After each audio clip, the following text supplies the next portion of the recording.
وأحسن منك لم تر قط عيني وأجمل منك لم تلد النساء خلقت مبرأ من كل عيب خلقت مبرأ من كل عيب كأنك قد خلقت كما تشاء. كتاب أنزلناه إليك مبارك ليدبروا آياته وليتذكر أولو الألباب.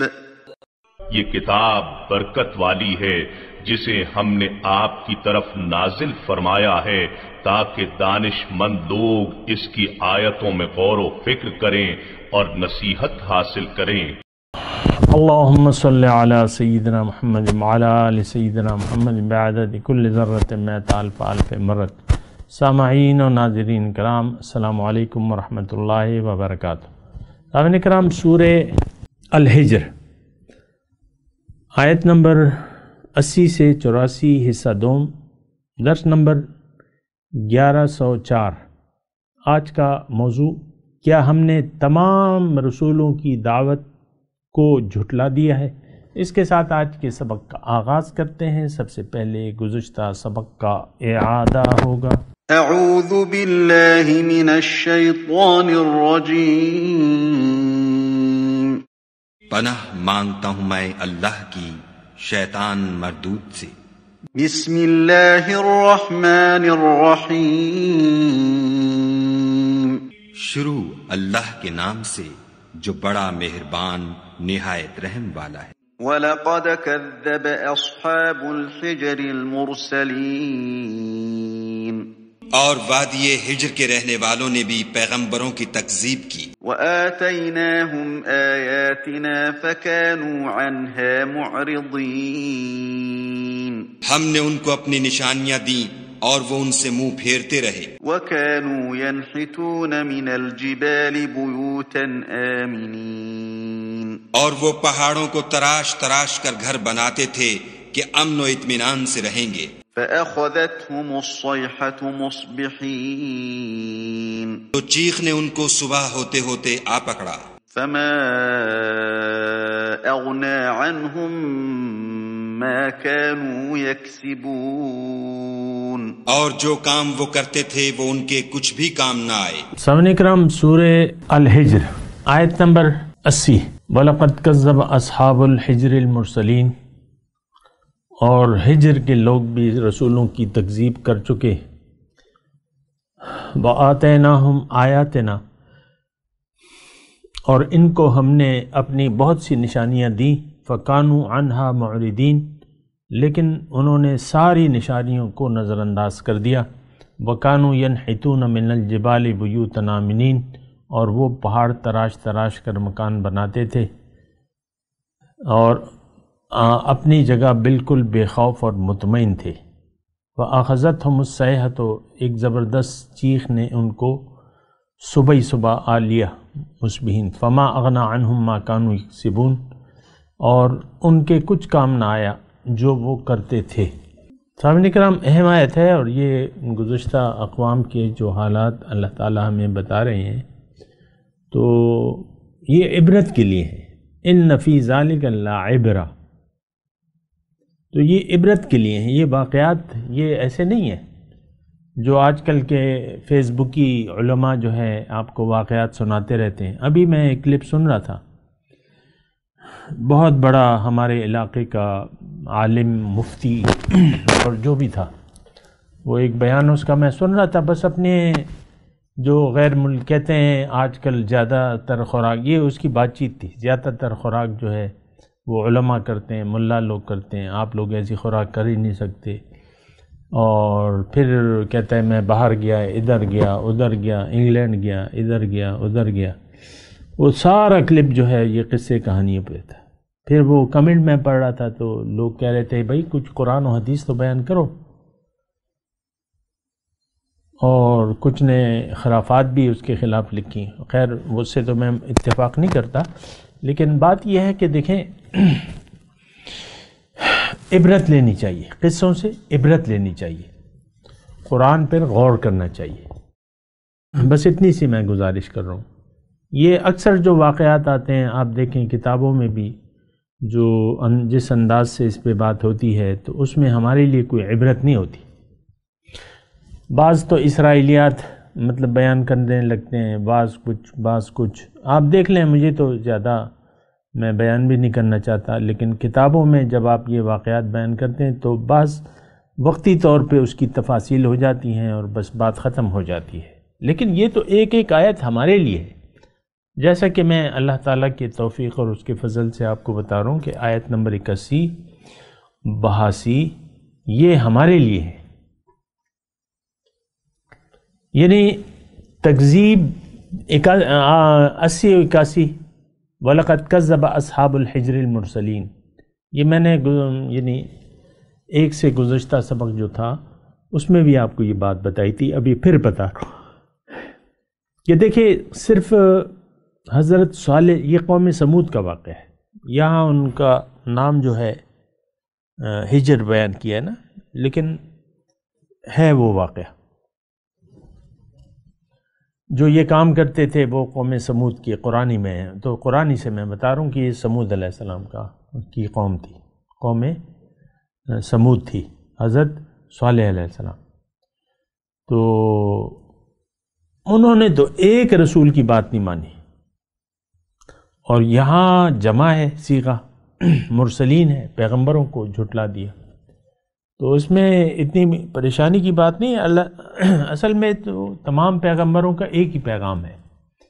ایک پیغمبر کو جھٹلانے کا مطلب آپ نے سارے پیغمبروں کو جھٹلا دیا. وہ تو ایک ہی بات کرتے، ان اعبدوا اللہ واتقوا واطیعون. سارے پیغمبروں کا ایک آواز تھی، اللہ کی بندگی کرو اور اس کا تقوی اختیار کرو، میری اطاعت کرو. سارے پیغمبروں نے یہی کہا ہے، اور ہے یہ طریقہ بھی یہی ہے. تو ایک سے انکار کل سے انکار ہے. ایک پیغمبر کا انکار، ایک کو جھٹلانا کل پیغمبروں کی. اب دیکھیں ہم مثال کے طور پہ ہم ہیں مسلمان، اس وقت کے جو مسلمان ہیں وہ حضور صلی اللہ علیہ وسلم کی یا تو تصدیق کر رہے ہیں ہم، یا تکذیب کر رہے ہیں. اس بات پہ بھی ذرا غور کریں، اپنے رویوں کو دیکھیں، اپنے خیالات کو دیکھیں، اپنے گمانات کو دیکھیں. تو در حقیقت ہم حضور صلی اللہ علیہ وسلم کی دعوت، یعنی حقیقت میں نہ تو ہم نے حضور صلی اللہ علیہ وسلم کی دعوت کو سنا ہے اور نہ لبیک کہا ہے. سنیں گے نہیں تو لبیک کیسے کریں گے؟ ہم تو سمجھتے بھی نہیں ہیں، ہمیں تو پتہ بھی نہیں ہے. کسی سے بھی آپ پوچھ لیں کہ حضور کی آمد کا بنیادی مقصد کیا ہے، یا دعوت اصل میں دعوت ہے کیا؟ تو اس بات کا جواب یعنی اگر کوئی کتاب کا لکھا ہوا پڑھ دے تو وہ الگ بات ہے، لیکن آپ کو یہ کوئی نہیں کہے گا کہ پیغمبر کی دعوت اللہ کی طرف ہے، ہمیں اللہ کی طرف دعوت دینے والے ہیں پیغمبر صلی اللہ علیہ وسلم. یہ اکثریت اگر کہیں گے بھی، کوئی کہہ بھی لے تو اس کو ایک تو یقین نہیں ہوگا، سنی سنائی بات کہے گا، اور بس. تو یہ تو آپ رٹا سسٹم والی تو چیز نہیں ہے. دین تو سمجھ کے قبول کرنے کی بات ہے، شعوری طور پہ. آج کا مسلمان غیر شعوری طور پہ مسلمان ہے، لیکن جب حضور صلی اللہ علیہ وسلم تشریف لائے تھے تو جو لوگ مسلمان تھے مکے میں، یہ شعوری طور پہ مسلمان تھے. انہوں نے سنا، انہوں نے سمجھا، انہوں نے یقین کر لیا. پھر اس اللہ کو منزل بنا کے اللہ کے راستے پر چلنے کا عزم کر کے حضور صلی اللہ علیہ وسلم کو اپنا رہنما منتخب کر لیا، ان کے ہاتھ پہ بیعت کر لی، ان کے اسوہ حسنہ کے مطابق زندگی، ان کی تعلیمات کے مطابق زندگی گزارتے رہے تو وہ کامیاب ہو گئے. آج تو مسئلہ یہ ہے کہ ہم مسلمان کیوں ہیں؟ کیونکہ ہم مسلمان کے گھر میں پیدا ہوئے، اور یہ ایک بہت بودھی دلیل ہے. ڈاکٹر کے گھر میں پیدا ہونے والا لڑکا جب 22 سال کی عمر تک پہنچ جائے اور اس نے ایک جماعت بھی نہیں پڑھی ہو تو کیا آپ اسے ڈاکٹر کہیں گے؟ چلے لگا لیں کہ 25 سال میں لڑکا ڈاکٹر بن جاتا ہے، ایک ڈاکٹر ہے، اس کا بیٹا مثال کے طور پہ فرض کر لیں باپ نے اسے نہیں لکھایا پڑھایا، نہ اسکول بھیجا، نہ کچھ، چلے بھجوا بھی دیا، اس نے ایم اے کر لیا کسی بھی مضمون میں، لیکن میڈیکل کی تعلیم نہیں حاصل کی۔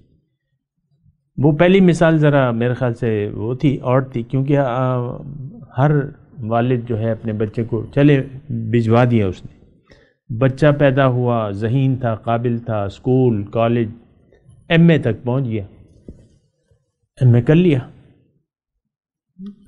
تو کیا آپ اس کو ڈاکٹر کہیں گے؟ ایم اے پاس بچے کو ڈاکٹر کہیں گے؟ نو، اس کو تو پتہ ہی نہیں ہے ڈاکٹری ہے کیا۔ ہمیں اسلام کا کیا پتہ ہے کہ اسلام ہے کیا چیز؟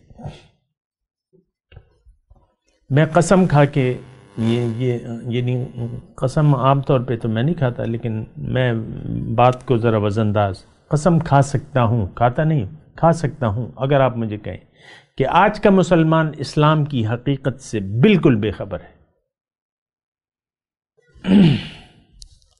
اگر آپ مجھے قسم دیں تو قسم آپ کو یقین دلانے کے لیے میں کھا لوں گا، کیونکہ یہ بات تو ہمارے ذہن میں آتی نہیں ہے۔ میں آپ کو کہتا ہوں ہم مسلمان نہیں ہیں تو آپ تو یقین نہیں کرتے، نمازیں پڑھتے رہتے ہیں بنا سوچے سمجھے،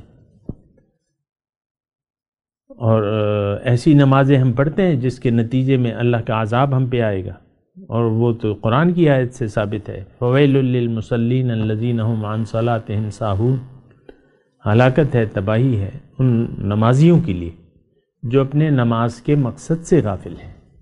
ہمیں تو پتہ ہی نہیں ہے نماز کیا، کسی چیز کا ہمیں نہ دین کا پتہ ہے، نہ اس کا مقصد پتہ ہے، نہ حقیقت پتہ ہے، اپنی حقیقت بھی ہم نہیں جانتے، اپنا مقصد بھی نہیں جانتے۔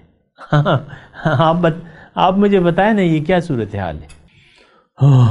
تو بہرحال دور جاہلیت ہے، ہم سب لوگ تاریکی میں ہیں، کفر شرک کے اندھیرے ہیں، ہم میں پھیل گئے ہیں، ہم اسی میں یہ جو مشرکانہ ماحول ہے اس وقت، بغیر کسی خوف تردید کے میں آپ کو یہ بات کہہ رہا ہوں کہ آج جس ماحول میں ہم پیدا ہوئے ہیں، پلے ہیں، بڑے ہیں، یہ کافرانہ ماحول ہے، یہ مشرکانہ ماحول ہے، اور یہ وہ شرک نہیں ہے جیسے مکے والوں کا تھا، یا آج کل جو یہودی ہیں یا عیسائی ہیں وہ ہمارے پیغمبر کو نہیں مانتے، ہمارے قرآن کو نہیں مانتے، ہندو نہیں مانتے۔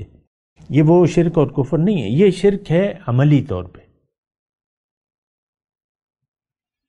یہ ناشکری ہے۔ جو زندگی ہم گزار رہے ہیں دراصل یہ ایک ناشکری کی زندگی ہے، زندگی کو ہم سمجھے ہی نہیں ہیں۔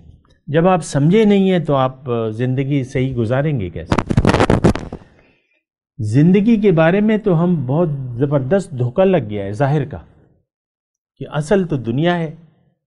آج دیکھ لیں آپ سب والدین جو ہیں اپنے بچوں کو، آپ خود دنیا کے راستے پہ ہیں، دنیا منزل ہے، اور دنیا ہی کے لیے آپ اپنی سرگرمیاں آپ کی وقف ہیں، دوڑ دھوپ، لم یرد الا الحیات الدنیا کے مصداق، ساری آپ کی توجہ دنیا کی طرف ہے۔ پھر آپ کے جو بچے ہوتے ہیں، بیٹی ہو بیٹا ہو، آپ اس کو بس ہر والدین اپنے اولاد کو اچھی تعلیم دینے کی فکر کرتا ہے، اچھے اسکول میں اچھی تعلیم، ہزاروں روپے، 25,000 30,000 روپے فیس ہے بعض بچوں کی، جنہیں میں جانتا ہوں۔ کیا ہے بھائی؟ اس کو میں نے ڈاکٹر بنانا ہے تاکہ میں خاندان میں ناک اونچی ہو میری۔ یہ تصور ہے، یہ ذہنیت ہے، یہ ایک گھر کا مسئلہ تو نہیں ہے، ہم سب یہی مسئلہ ہے۔ اچھی میری بیٹی اچھی تعلیم حاصل کرے گی، اچھا رشتہ آئے گا۔ اب کوئی کنواری اجٹ سے تو یعنی کوئی اجٹ بچی، اگر میں بچی کو تعلیم نہیں دوں گا تو اس سے تو کوئی ڈاکٹر شادی نہیں کرے گا، یا کوئی کیپٹن یا میجر تو بچی نہیں دے گا۔ مرد اگر کیپٹن یا میجر ہے، کرنل ہے، نوجوان ہے، تو وہ اجل لڑکی سے شادی کرے گا؟ تو بس آپ کا تو سارا بس معاملہ جو ہے لم یرد الا الحیات الدنیا تک محدود ہے. ان الذین لا یرجون لقاءنا وردوا بالحیات الدنیا واطمأنوا بها والذین هم عن آیاتنا غافلون اولئک مأواهم جہنم. جو لوگ میری ملاقات کی امید نہیں رکھتے، لا یرجون لقاءنا وردوا بالحیات الدنیا، دنیا کی زندگی پر راضی، واطمأنوا بها، اس پر مطمئن ہیں، اور جو میری آیات سے غافل ہیں، نشانیوں سے غافل ہیں، ان کا ٹھکانہ جو ہے جہنم ہے. تو بات ذرا مشکل ہے سامنے کرام. یعنی آج کل کا معاشرہ جو ہے جو بے راہ روی کا شکار ہے، ایک تو یہ سمجھنے کے لیے تیار بھی نہیں ہے، اور اہم بات اس میں یہ ہے کہ یہ اپنے آپ کو راہ راست پہ سمجھتا ہے. آج کل کا دیکھ لیں جو تعلیم یافتہ طبقہ ہے. ابھی میں ایک کلپ سن رہا تھا گزشتہ یا پیوستہ دن، تو وہ ایک عورت تھی، وہ کہتی ہے کہ ہمیں اسلام کے بعض احکامات نہیں پسند. یہ جس طرح آپ خواتین کو دبا کے رکھتے ہیں، یہ کرتے ہیں، ظلم کرتے ہیں. ہم اسلام کو مانتے تو ہیں لیکن یہ چند باتیں ہمیں نہیں معلوم. پھر وہ جو انٹرویو لے رہا تھا وہ کہتے ہیں یہ تو معاشرے کا ظلم ہے، اس میں تو اسلام کا. وہ پھر ایکسکیوز کرنے لگی کہ ہاں ہو سکتا ہے، لیکن یہ ہے کہ یہاں تو ظلم ہو رہا ہے عورت کے ساتھ. خیر میں عوام کی بات کروں. آج کا پڑھا لکھا طبقہ نہ دین کے بارے میں جاننا چاہتا ہے، نہ سمجھنا چاہتا ہے دین کو، اور اس پر عمل کرنا تو درکنار. یہ ایک ٹھوس بات ہے، آپ خود دیکھ لیں. آپ کے قرب و جوار میں ایسے لوگ ہوں گے، شاید آپ خود بھی ایسے ہوں، جو ٹوٹلی اسلام میں داخل ہونا پسند نہ کرتے ہیں، اور حضور کو اپنا رہنما عملی طور پہ حضور کی طریقے اپنانے کے لیے شاید آپ بھی تیار نہ ہوں. اور وہ میں آپ کو اکثر کہتا رہتا ہوں نا، وہ بیوی اور شوہر ناراض ہو جائیں گے مجھ سے، لیکن ان کو پتہ ہے، بیوی کو پتہ ہے شوہر سے میں نے کیسا سلوک حکم ہے. حضور نے فرمایا ہے کہ اگر مخلوق کو، انسان کو سجدہ کرنا ہوتا تو میں بیوی کو کہتا کہ وہ شوہر کو سجدہ کرے. اور بیوی کا تو غصہ آپ دیکھ لیں، اس کی ناک پہ رکھا ہوا ہے، مزاج اس کے وہ تو نہیں ہے. یہ ایک گھر کی بات تو نہیں ہے، سارا یہی مسئلہ ہے. دیکھیں اصل میں تو مرد ہو یا عورت، تو اصل میں تو ہم اپنی انا قربان کرنے کے لیے تیار نہیں ہیں. نفسانی خواہشات، نفس کو مارنے کے لیے کوئی تیار نہیں ہے.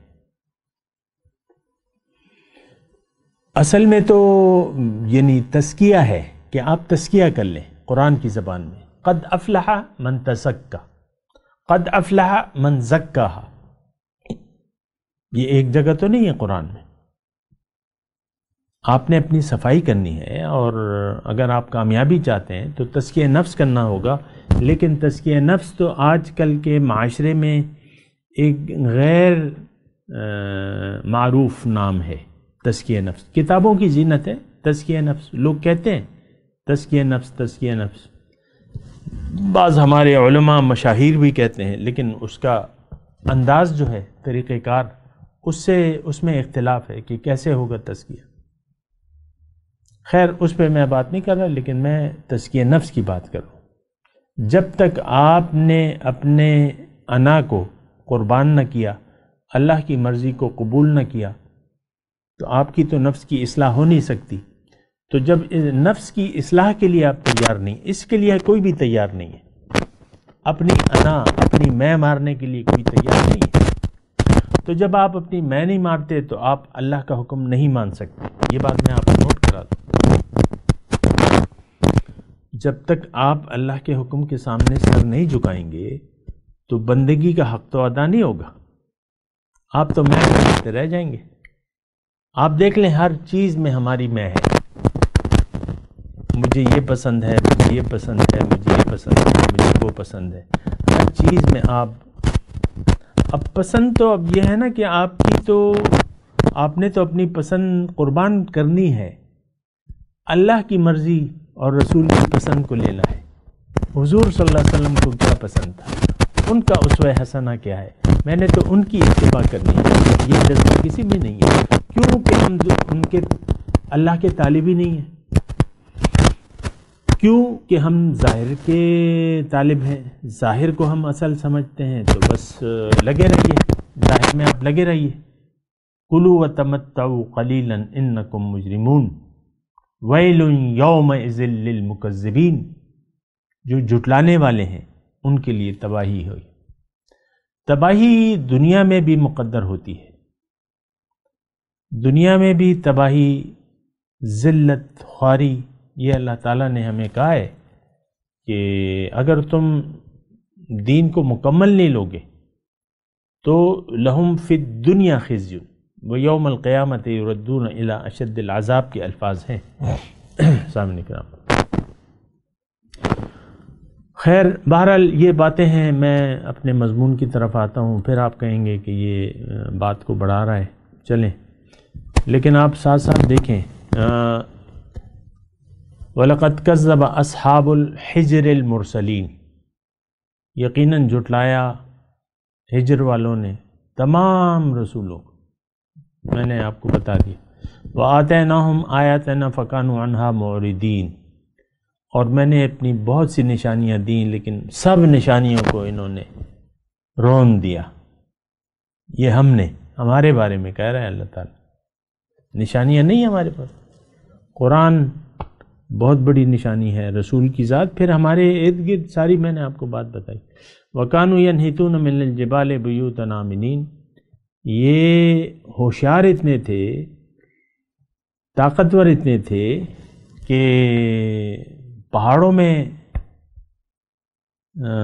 گھر تراشتے تھے امن و امان سے، اور خیال یہ کرتے تھے ہمیں کچھ بھی نہیں ہوگا، نہ کوئی ہمارے گھر میں نقب لگا سکے گا، نہ کوئی ہم پہ چڑھ دوڑے گا، بس پہاڑ میں ہم نے گھر بنا لیا۔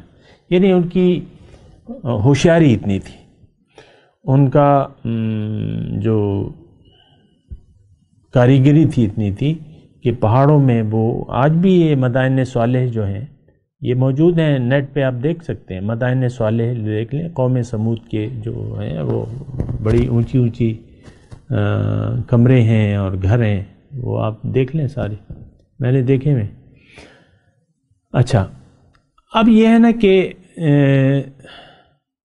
فَأَخَذَتْهُمُ الصَّيْحَةُ مُصْبِحِينَ، اب ظاہر ہے کہ ایک وقت تک ہوتا ہے، مہلت کا ایک وقت ہوتا ہے، مہلت کا وقت پورا ہو جائے پھر عذاب۔ اور قوم سمود کا واقعہ پھر انشاءاللہ تفصیل سے بھی آئے گا قرآن میں، اس پر اسی وقت پہ بات کریں گے، ابھی میں تفصیل نہیں کرتا، لیکن اس ایک زبردست چیخ، چنگھاڑ، زبردست آواز، اس سے یہ ہوا کہ بس یہ لوگ مر گئے سب۔ فَمَا أَغْنَى عَنْهُمْ مَا كَانُوا يَكْسِبُونَ، پھر اللہ تعالیٰ نے فرمایا کہ جو یہ کرتے، یعنی جس رویے، جو رویہ تھا ان کا، جو خیال تھا، جو ان کے اعمال تھے، وہ ان کے کچھ کام نہیں آئے۔ وَقَالُوا أَشَدُّ مِنْ، دوسری جگہ ایک قوم کا اللہ تعالیٰ نے جس نے انکار کر دیا تھا پیغمبر کی دعوت کو قبول کرنے سے، تو انہوں نے یہ آواز لگائی، وَقَالُوا مَنْ أَشَدُّ مِنَّا قُوَّةً، کون ہم سے زیادہ طاقتور ہے۔ آج دیکھیں یہ جملہ جو ہے من اشد منا قوہ، آج کل جو ایک کرسی پہ بیٹھا ہوا افسر ہے گریڈ 22 کا، تو بہت سے افسروں کا یہ ہے کہ بس نوکری پکی ہے میری، اور بس جو میں پوری طاقت ہے میرے پاس۔ بہت سے، یعنی میرا خود واسطہ بڑھ چکا ہے ایسے آفیسر سے کہ وہ کوئی بات سننے کے لیے تیار ہی نہیں ہوتے، اپنا رشوت اپنے پیسے سے غرض ہوتی ہے، کوئی خاطر میں نہیں لاتے، کوئی بات خاطر میں نہیں لاتے۔ یہ افسروں کی بات ہے۔ پھر آپ دیکھ لیں فوج میں، دیکھ لیں ہر افسر کہتا ہے بس میں اپنے حد تک، میری جو طاقت ہے قانونی بس میں ہوں. وہ الگ بات ہے کہ اس سے اوپر کا باس اس کو کچھ مختلف کہہ دے تو وہ کر لیتا ہے کیونکہ وہ باس ہوتا ہے، لیکن جب تک وہ اپنی بٹالین میں رہتا ہے تو وہ کہتا ہے کہ میری مانو گے، میرا حکم ہے. یہ ویسے ہی میں فوجیوں سے میرے کوئی مخاصمت نہیں ہے، نہ کوئی دوسری ادارے سے ہے، لیکن میں آپ کو کہہ رہا ہوں ایک دفعہ ہمارا وزیر اعظم تھا جناب ذوالفقار علی بھٹو، مجھے یاد ہے ان کے خلاف تحریک چلی تھی، تو جب تحریک زوروں پہ تھی تو انہوں نے قوم سے خطاب کیا اور یہ الفاظ مجھے یاد ہیں کہ ٹھیک ہے میں تو کمزور ہوں لیکن میری یہ کرسی کے ہتھے پہ ان تھپ تھپایا، یہ کرسی تو بڑی مضبوط ہے نا، یعنی ساری طاقت میرے پاس ہے. تو ہر انسان دیکھیں ایک نشے میں ہے. میں نے آپ کو کہا تھا نا کہ لعمرک انہم فی سکرتہم یعمہون، یہ اپنے نشے میں مدہوش ہے. آج کا انسان چھوٹے سے چھوٹا ہو ایک نشے میں ہے، ایک خیال میں. دیکھیں ہم یہ بات ذرا مشکل نہیں ہے، ما کانوا یکسبون پہ میں بات کروں کہ ہم میں سے ہر شخص کسی گریڈ میں ہو، اونچا نیچا، امیر غریب، اس کا اپنا ایک خیال ہے اور اس میں وہ مست ہے. کوئی کسی کی بات سننے کے لیے تیار نہیں ہے حقیقت کی. اب میں اپنی بات کر رہا ہوں، ہمارا فیس بک کا پیج ہے، اس پہ پوسٹیں وغیرہ درس وغیرہ ہم لگاتے رہتے ہیں، لیکن اور فالوورز بھی ہمارے کوئی 43,000 ہیں اس وقت 2021 میں فروری میں. تو لیکن بات سننے کے لیے کوئی تیار نہیں ہے. بس فالو کا وہ ایک نشان ہے وہ لگا دیتے ہیں، بس سبسکرائب کا ایک بٹن ہے وہ دبا دیتے ہیں، پھر درس سننے کے لیے بھی کوئی تیار نہیں ہے. یہ میں مسلسل نوٹ کر رہا ہوں. ہمارا اسکائپ پہ درس ہوتا ہے آن لائن، تو اس میں مطلب درس اپلوڈ ہوتے ہیں، ایک ایک درس ہم کہتے ہیں لائیو کرتے ہیں. تو 11 مہینے سے ایک درس کو اپلوڈ ہوئے 11 مہینے ہو گئے، ایک اس کا قاری ہے. بعض اوقات تو 9 ویوز بھی آ جاتے ہیں. 10 مہینے ہو گئے کسی نے سنا ہی نہیں ہے. پتہ ہے لوگوں کو یہ بات، تو اس میں نہ کوئی قصے کہانیاں سنا رہے، نہ کوئی اس میں ہنسی مذاق ہے، نہ کوئی اور ہے، تو ان کو لطف نہیں آتا، لوگوں کو مزہ نہیں آتا. اکثر ہمارے ساتھی ہوتے ہیں درس کے، کچھ عرصے تک رہتے ہیں، پھر اللہ حافظ کہہ دیتے ہیں، غائب ہو جاتے ہیں بنا کسی بتائے یا کچھ. نا انسان کچھ تو کہے کہ بھئی یہ تم کیا کہہ رہے ہو، یہ اس کے مقابلے میں یہ دلیل ہے، یہ دلیل ہے، ایسا نہیں ہے جو تم کہہ رہے ہو، لیکن کچھ نہیں کہتے تو غائب ہو جاتے ہیں. بہرحال ہر ایک اپنے خیال سے زندگی گزار رہے، اور یہ خیال جو ہے یہ ہمارے کسی کام نہیں آئے گا. یہ بات نوٹ کر لیں. فما اغنى عنهم ما كانوا يكسبون. جس خیال سے ہم زندگی گزار رہے ہیں تو وہ ایک گمان ہے ہمارا. وَإِن يَتَّبِعُونَ إِلَّا الظَّنَّ وَإِنَّ الظَّنَّ لَا يُغْنِي مِنَ الْحَقِّ شَيْئًا فَأَعْرِضْ عَمَّنْ تَوَلَّى عَنْ ذِكْرِنَا وَلَمْ يُرِدْ إِلَّا الْحَيَاةَ الدُّنْيَا. اللہ تعالیٰ اس آیت میں فرما رہا ہے کہ گمان آپ کو حق سے بے نیاز نہیں کر سکتا. انسان کا ایک بات میں آخری نوٹ کو بتا دوں کہ انسان کا خیال، اس کی عقل اس کو ہدایت کا راستہ نہیں بتا سکتی. یہ بات نوٹ کر لیں. جو آپ کا خیال ہے، جو آپ کا گمان ہے، اور اس کو یعنی وہ خیال آپ نے خود قائم کیا ہے، چاہے وہ دین کے متعلق ہو چاہے نہ ہو، لیکن وہ سارے بس آپ کا خیال ہے. اور یہ بات بھی میں آپ کو نوٹ کرا دوں کہ آپ کا گمان، یہ قرآن کی آیت ہے، ان الظن لا یغنی من الحق شیئا، آپ کو حق سے بے نیاز نہیں کر سکتا. اکثر گمان غلط ہوتے ہیں. گمان تو دیکھیں ظاہر باطن کے متعلق کوئی فیصلہ کرے، کر ہی نہیں سکتا. عقل باطنی حقیقت کے بارے میں کوئی فیصلہ کرے، وہ تو کر ہی نہیں سکتے، وہ تو جانتی نہیں ہے باطن کو. باطن کی وضاحت تو اللہ نے کی، اللہ کے رسول نے کی، قرآن ہے اور حدیث ہے. میں تلاوت کرتا ہوں، میرے ساتھ دہرائیے۔ اعوذ باللہ من الشیطان الرجیم، بسم اللہ الرحمن الرحیم۔ ترجمہ سنا دیں، تلاوت ہم نے گزشتہ سبق میں کر لی تھی۔ وَلَقَدْ كَذَّبَ أَصْحَابُ الْحِجْرِ الْمُرْسَلِينَ، ہجر کے لوگ بھی رسولوں کی تکذیب کر چکے ہیں۔ وَآتَيْنَاهُمْ آيَاتِنَا فَكَانُوا عَنْهَا مُعْرِضِينَ، ہم نے اپنی آیات، ہم نے ان کو بڑی اپنی نشانیاں دی، ان سب کو وہ نظر انداز کر دیا نشانیوں کو۔ وَكَانُوا يَنْحِتُونَ مِنَ الْجِبَالِ بُيُوتًا آمِنِينَ، اور وہ پہاڑ تراش تراش کر مکان بناتے تھے اور اپنی جگہ بالکل بے خوف اور مطمئن تھے کہ ہمیں کچھ نہیں ہوگا۔ فَأَخَذَتْهُمُ الصَّيْحَةُ مُصْبِحِينَ، آخر کار ایک زبردست دھماکے نے یا چیخ نے، چنگھاڑ نے، آواز نے ان کو آن لیا صبح ہوتے ہی۔ فما اغنى عنهم ما كانوا يكسبون، تو ان کی کمائی اور ان کی کمائی ان کے کچھ کام نہ آئی۔ اب ان آیت کی تلاوت اور ترجمہ۔ اعوذ باللہ من الشیطان الرجیم، پناہ مانگتا ہوں میں اللہ کی شیطان مردود سے۔ بسم اللہ الرحمن الرحیم، شروع اللہ کے نام سے جو بڑا مہربان نہایت رحم والا ہے۔ وَلَقَدْ كَذَّبَ أَصْحَابُ الْحِجْرِ الْمُرْسَلِينَ، اور وادی ہجر کے رہنے والوں نے بھی پیغمبروں کی تکذیب کی۔ وَآتَيْنَاهُمْ آيَاتِنَا فَكَانُوا عَنْهَا مُعْرِضِينَ، ہم نے ان کو اپنی نشانیاں دیں اور وہ ان سے منہ پھیرتے رہے۔ وَكَانُوا يَنْحِتُونَ مِنَ الْجِبَالِ بُيُوتًا آمِنِينَ، اور وہ پہاڑوں کو تراش تراش کر گھر بناتے تھے کہ امن و اطمینان سے رہیں گے۔ فَأَخَذَتْهُمُ الصَّيْحَةُ مُصْبِحِينَ، تو چیخ نے ان کو صبح ہوتے ہوتے آ پکڑا۔ فَمَا أَغْنَى عَنْهُمْ مَا كَانُوا يَكْسِبُونَ، اور جو کام وہ کرتے تھے وہ ان کے کچھ بھی کام نہ آئے۔ اس کے ساتھ ہی آج کے درس کا وقت اختتام کو پہنچا۔ اگلے درس میں انشاءاللہ پھر ملاقات ہوگی۔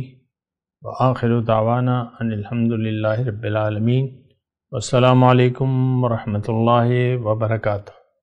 مولایا صلی وسلم دائما ابدا علی حبیبک خیر الخلق کل